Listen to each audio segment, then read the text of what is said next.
मित्रों, आज हमारे बीच भारतीय जनता पार्टी के वरिष्ठ नेता और केंद्रीय मंत्री माननीय श्री रविशंकर प्रसाद जी उपस्थित हैं और वो आज की प्रेस कॉन्फ्रेंस को संबोधित करेंगे।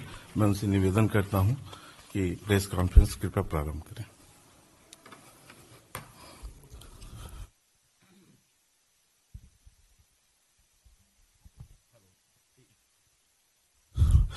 साथ में हमारे राष्ट्रीय प्रवक्ता श्री गौरव भाटिया जी भी हैं। मैं सर से निवेदन करता हूं कि वो प्रारंभ करें प्रेस। हमारे दोनों प्रवक्ता मित्र, पत्रकार बंधुओं, एक महत्वपूर्ण विषय पर पार्टी की ओर से बात रखने के लिए मैं उपस्थित हुआ हूं।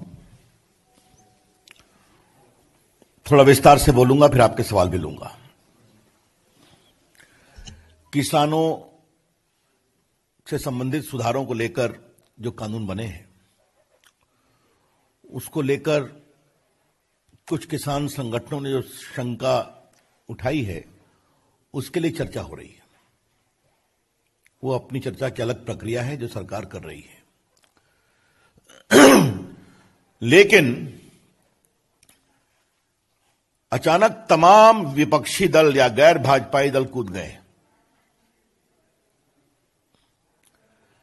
और आज हम विपक्षी दलों, विशेष रूप से कांग्रेस, एनसीपी, उनके सहयोगी दलों के शर्मनाक दोहरे चरित्र को देश के सामने बताने के लिए आए हैं। This press conference is designed to expose the shameless double standards of the non-BJP opposition parties as far as reform in the farming sector is concerned. आज जो नरेंद्र मोदी की सरकार ने किया, यूपीए की 10 साल की सरकार में यही कर रहे थे,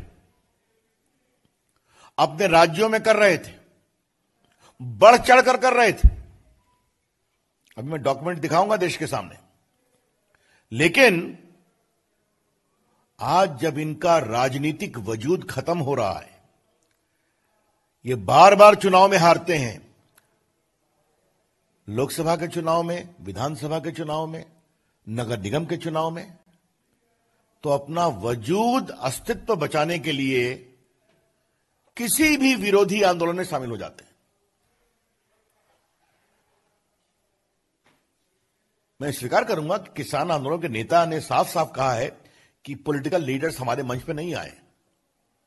उनकी इस भावनाओं का हम सम्मान करते हैं, लेकिन ये सभी कूद रहे हैं क्योंकि हमको भाजपा के विरोध करने, नरेंद्र मोदी जी का विरोध करने का एक और मौका मिल रहा है। भले ही जनता में कोई उनका वजूद नहीं है और कोई सुनवाई नहीं होती है। और ये सिर्फ किसान आंदोलन की बात नहीं है। अगर आप देखेंगे तो चाहे वो सीए का विषय हो या बाकी विषय हो या कभी शाहीन बाग का विषय हो या कोई और सुधार का विषय हो, कोई भी विषय हो तो ये खड़े हो जाते हैं। विरोध के लिए विरोध, opposing the Narendra Modi government for the sake of opposition, forgetting their own work and past in the past. तो आज हम आपके सामने कुछ सिलसिलेवार विषय को रखना चाहते हैं। देखिए, कांग्रेस पार्टी का 2019 के चुनाव का मैनिफेस्टो था। पूर्व में एक बार हल्की चर्चा हुई है। ये देखिए, इन्होंने साफ कहा है अपने पेज नंबर 17, अपने चुनाव घोषणा पर का point number 11, page number 17 point number 11, क्या कहा? Congress will repeal the agriculture produce market committee act and make trade in agriculture produce including exports and inter state trade free from all restriction. Congress party agriculture produce market act जो मंडी चलाते हैं उसको समाप्त करेगी और किसानों को अपने फसलों के निर्यात और व्यापार पर सारे बंधनों से मुक्त करेगी। अच्छा, कांग्रेस पार्टी की कभी कभी कलाबाजी समझनी चाहिए।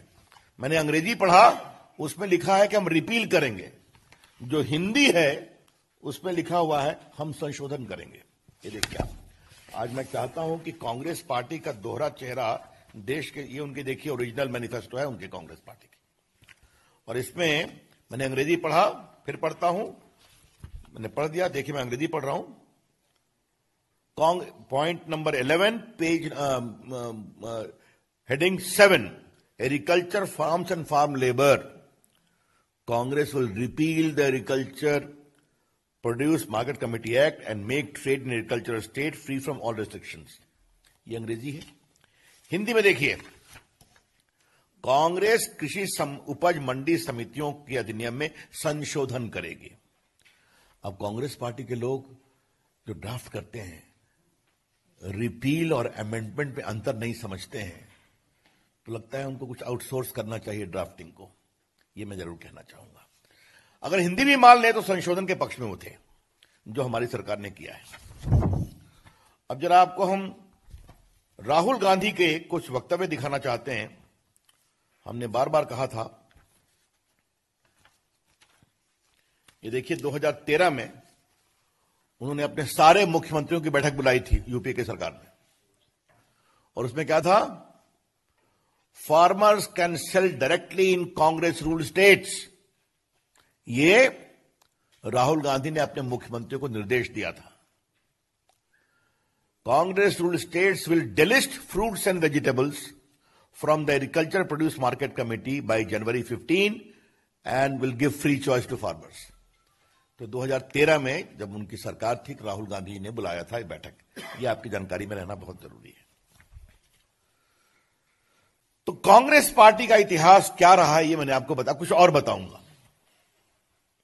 अब जरा देश के वरिष्ठ नेता शरद पवार जी के बारे में कुछ चर्चा करने की इच्छा है, क्योंकि वो भी इसका विरोध कर रहे हैं। जब वो देश के कृषि और उपभोक्ता मामलों के मंत्री थे, एग्रीकल्चर एंड कंज्यूमर अफेयर्स, तो देश के सारे मुख्यमंत्रियों को चिट्ठी लिखी। अभी मैं आपको 2 चिट्ठी दिखाऊंगा जो उन्होंने 11 अगस्त 2010 को उस समय दिल्ली की मुख्यमंत्री शीला दीक्षित को लिखी, और फिर नवंबर में शिवराज सिंह चौहान को लिखी। देखिए, मैं एक पैराग्राफ पढ़ता हूं शरद पवार का। As you are aware, my dear Sheila ji, as you are aware, the agriculture sector needs well-functioning markets to drive growth, employment, and economic prosperity. This requires huge investment in market infrastructure, including cold chain. And for this, private sector participation is essential, for which an appropriate regulatory and policy environment needs to be in place. अतः इसमें मंडी act में बदलाव जरूरी है, private sector का आना जरूरी है, किसानों को कहीं मंडी में बेचने का अवसर मिलना चाहिए। ये सब इसमें लिखा हुआ है, और ये सब इसमें भी लिखा हुआ है। आपको बताऊं, शरद पवार जी ने शेखर गुप्ता को एक इंटरव्यू दिया था 2005 में यूपीए की सरकार में। उन्होंने क्या, देखिए सवाल क्या है और आंसर क्या है, मैं देश के सामने ले जाना चाहता हूं। What do you see when do you see the APMC act being abolished? Agriculture produce market mandi act कब तक खत्म होगा? इन्होंने क्या कहा, my own assessment is it will take 6 months maximum.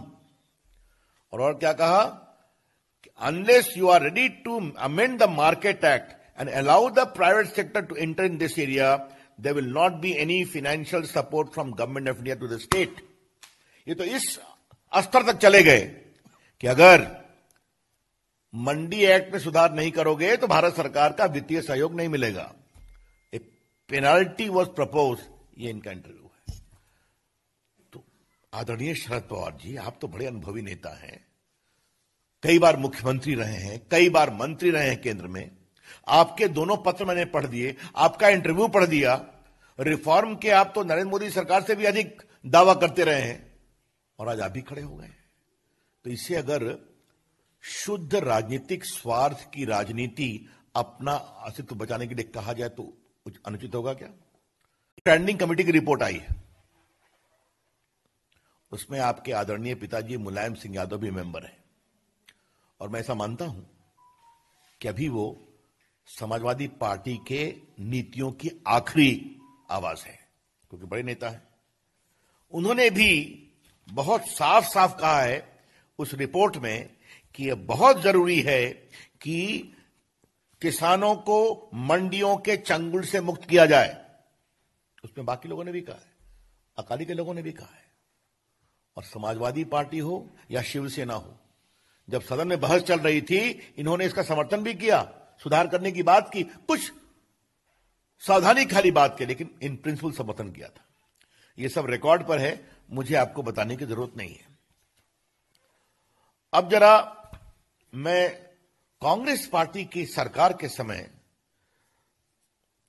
जो प्लानिंग कमीशन का एक रिकमेंडेशन आया था वो मैं आपको जरा पढ़ना चाहता हूं। ये 12 से 17 के लिए और 11 में पॉलिसी ऑप्शन जो दिया गया प्लानिंग कमीशन का, तो ये planning commission report title report of the working group on agriculture marketing infrastructure, ये मनमोहन सिंह के समय में जो अनुशंसा थी उसमें क्या लिखा हुआ था? सेंट्रल गवर्नमेंट में enact inter state agriculture produce trade and commerce regulation act under entry 42 of union list. तो आज जो हमने काम किया, हमारे करने के 8-9 साल पहले मनमोहन जी की सरकार ये कर रही थी। 2005 में शरद पवार बोल रहे थे, और यह बात देश के सामने बताना जरूरी है कि जिस समय शरद पवार ये बोल रहे थे 2005 में कि अगर आप सुधार नहीं करोगे तो हम वित्तीय सहयोग देना बंद करेंगे, उस समय मनमोहन सिंह की सरकार का समर्थन कौन कौन कर रहे थे? मुलायम सिंह यादव जी की party, RJD, CPI, CPM, TDP और बाकी सभी। शिवसेना साथ नहीं थी। तो आप तो हमसे भी आगे अधिक जा रहे थे। तो फिर मैं कहूंगा कि ये जो आपका दोहरा चरित्र है शर्मनाक, कि अपने राजनीतिक अस्तित्व को बचाने के लिए भले ही किसान के नेता आपको नहीं बुलाते हों, लेकिन आप किसी भी सीमा तक जाने को तैयार हैं। यह देश के सामने आना जरूरी है। अब जब हम कॉन्ट्रैक्ट फार्मिंग के बारे में एक विषय आपको बताना चाहते हैं, और वो ये है कि इसका भी रिकमेंडेशन 2007 से 12 में मनमोहन सिंह की सरकार के समय हुआ था। और आपकी जानकारी के लिए मैं बता दूं कि कहां कहां मॉडल कॉन्ट्रैक्ट एक्ट लागू हुआ कॉन्ट्रैक्ट फार्मिंग का।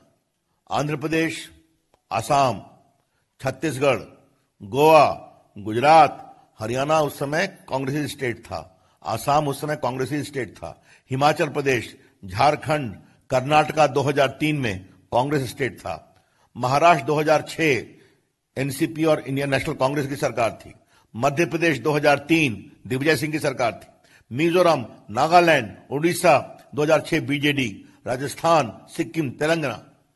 तो इन सबों ने किसानों के लिए अधिक अवसर जुटाने के लिए, उनकी इनकम को बढ़ाने के लिए यह कॉन्ट्रैक्ट एक्ट का निर्णय किया। तो मित्रों, हां, एक सज्जन और हैं जिनके बारे में मुझे कहना है। मैं सामान्यतः टिप्पणी नहीं करता हूं, लेकिन हमारे प्रधानमंत्री पर वो इतनी टिप्पणी कर रहे हैं तो मुझे उनके बारे में टिप्पणी करनी पड़ेगी। श्रीमान योगेंद्र यादव के बारे में, हाँ, वो भी खड़े हैं। उनकी पार्टी का क्या वजूद है मैं उस पर चर्चा नहीं करूंगा, लेकिन देखिए 3 साल हमारी सरकार के पूरे हुए तो उनका स्वराज अभियान का ट्वीट देखिए। मोदी सरकार washes its hands of APMC act, cite its as a state subject. तो उस समय अगर कहा गया कि एग्रीकल्चर मंडी एक्ट जो है वो राज्यों का विषय है, उनको सुधार करना है, करना चाहिए, तो ये कह रहे हैं आप क्यों नहीं करते हैं? तो जिस समय हम कर रहे हैं व्यापक चर्चा करके, तो आप उसका विरोध कर रहे हैं। तो ये आपके सामने आना चाहिए। आ रहा हूं। अब जब पता नहीं योगेंद्र जी के बाद केजरीवाल जी का नाम लेना ठीक है कि नहीं, लेकिन मुझे लगता है कि मैं ले लूं और ये विषय मैं आपके सामने रख दूं कि जो नया कानून बना है, तो इसको 23 नवंबर 2020 को क्षमा करें, अरविंद केजरीवाल जी की सरकार ने दिल्ली में नोटिफाई करके गजट करके इंप्लीमेंट कर दिया है। देखिए, मैं गजट लेकर बैठा हुआ हूं, तो इधर आप विरोध कर रहे हैं, उधर आप गजट निकाल रहे हैं। ये तो उनका काम है। तो मैंने आपको विस्तार से बता दिया कि यूपीए सरकार के 10 साल में किसानों के सुधार पर मोदी सरकार के बराबर नहीं, कई बार तो कहा कि हम पेनाल्टी लगाएंगे अगर आप सुधार नहीं करेंगे। तब शरद पवार जी ने पत्र लिखा, मनमोहन सिंह प्रधानमंत्री है, प्लानिंग कमीशन ने पूरा विस्तृत पॉलिसी निर्देश दिया, उसको मालूम किया, कई कांग्रेस की सरकार ने इंप्लीमेंट किया। राहुल गांधी ने स्पष्ट कहा 2019 में कि हम मंडी एक्ट को रिपील करेंगे और हम किसानों के लिए पूरे अवसर पैदा करेंगे। तो आप करें तो देश किसानों का कल्याण, हम उसको तरीके से करें बातचीत करके, तो आप सड़कों पे आते हैं। ये है डबल स्टैंडर्ड्स। हम इसका जबरदस्त विरोध करते हैं। किसान कुछ निहित स्वार्थों के चंगुल में फंसा हुआ है। हम चाहते हैं देश के छोटे मंझोले किसानों को अपने उत्पाद के लिए नए नए अवसर मिलने चाहिए। और कुछ मैं क्लैरिफाई कर दूं, क्योंकि मैं देश का कानून मंत्री भी हूं, किसानों की जमीन न बिकेगी, न लीज पर ली जाएगी, न बंधक होगी। कॉन्ट्रैक्ट के बारे में अगर कोई सोचते हैं किसान, तो उनकी जमीन न तो बिकेगी, न बंधक होगी, न लीज पर ली जाएगी। The farmers land shall neither be on lease nor will be sold nor mortgaged. उनके जमीन पर कोई देनदारी नहीं बनेगी, वो बनेगी तो फसल पर जो कंपनियां आएंगी। हाँ, बल्कि मैं पढ़ ही देना चाहता हूं section 8, sponsor prohibited from acquiring ownership right और making permanent modification on farmers land promises, उसका विस्तार से लिखा हुआ है। क्लियर हो गया? दूसरा, आज जो देश में छोटे किसान हैं, मंझोले किसान हैं, अगर वो समय के अनुसार बदलना चाहते हैं, उनके अवसर क्यों नहीं मिलना चाहिए? आईटी विभाग के रूप में मैं इस विषय को देखता हूं। हमने किसानों के लिए एक नेशनल एग्रीकल्चर मार्केट नेम बनाया है, समझे आप, जिस पर किसान अपने को रजिस्टर कर सकता है, अपनी फसल बेच सकता है। सिर्फ आपको मैं कुछ आंकड़े देता हूं और देश के सामने आपके माध्यम से आना बहुत जरूरी है। अभी तक 21 प्रदेशों में 1000 मंडियों ने रजिस्टर किया है नेम पर। 1000 mandis of 21 states have started functioning after being registered on National Agriculture Market Portal. कितने फार्मर हैं रजिस्टर्ड? 1,68,00,000। कितने ट्रेडर हैं? 1,51,000। ठीक है? और कितने का व्यापार हुआ है? 1,15,000 करोड़ रुपए का। तो आपने देखा, हमने किसानों को एक डिजिटल मंडी दी, तो देश के तमाम मंडियां जुटी 1021 प्रदेशों में, 1,68,00,000 किसान जुटे और 1,15,000 का व्यापार किया है। आप अवसर देते हैं तो इस तरह से किसान उस अवसर के अनुसार अपनी इनकम को बढ़ाने के लिए और नए नए अवसर खोजता है। मैं सिर्फ आपको एक बात और बता के अपनी बात समाप्त करूंगा, बाकी तो सारे विषय आ गए हैं।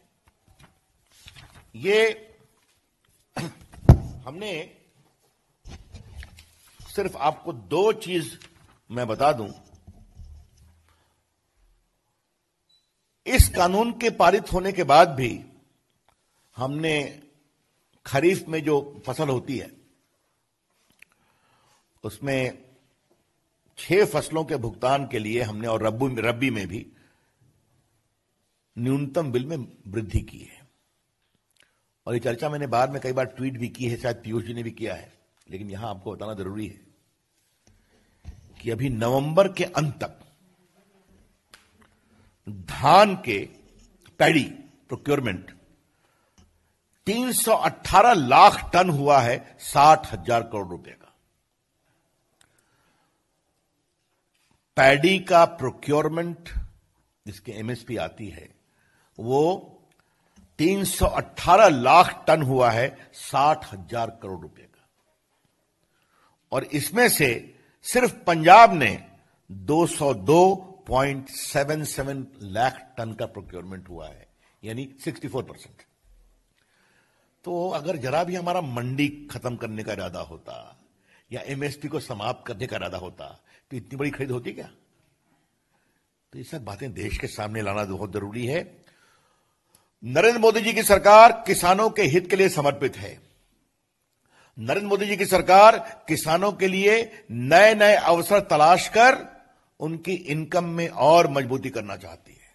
नरेंद्र मोदी जी की सरकार देश के किसान और किसानी को अनावश्यक नियंत्रण से मुक्त करना चाहती है, जिसके कारण उनके विकास में परेशानी हुई है। हां, एक अंतिम बात मुझे लगा कि मैं आपके सामने रख ही दूं। बहुत चर्चा हो रही है तो एक विषय पंजाब के नेता, बाकी लोग भी विरोध कर रहे हैं। ये देखिए, 8 मार्च 2019 को पंजाब के मुख्यमंत्री ने पेप्सी का एक बड़ा प्लांट इनॉग्रेट किया, आलू वगैरह सबके लिए, और 5,000 लोगों को नौकरी मिलेगी। तो अवसर के लिए आप आता है तो आप काम कर रहे हैं, हम बड़े बड़े अवसर की बात करते हैं तो आप विरोध कर रहे हैं। तो मित्रों, ये जितनी विपक्षी पार्टियां हैं ये किसानों को भ्रमित कर रही हैं। इनका पूरा चेहरा शर्मनाक दोहरे चरित्र का है। Their entire approach is of shameful double standards. They are seeking to confuse based upon wrong facts. और दूसरी बात, जो काम आपने करने की कोशिश की, जो आपने पूरा नहीं किया, जिसको आप सही मानते थे, आज व्यापक चर्चा के बाद हम उसको आगे बढ़ा रहे हैं तो आप विरोध कर रहे हैं, सिर्फ अपना राजनीतिक अस्तित्व बचाने के लिए। हम उनके इन पूरी धारणा का पूरा विरोध करते हैं, उसकी भर्त्सना करते हैं, और देश का किसान सच्चाई को समझता है। धन्यवाद। I am open two questions now.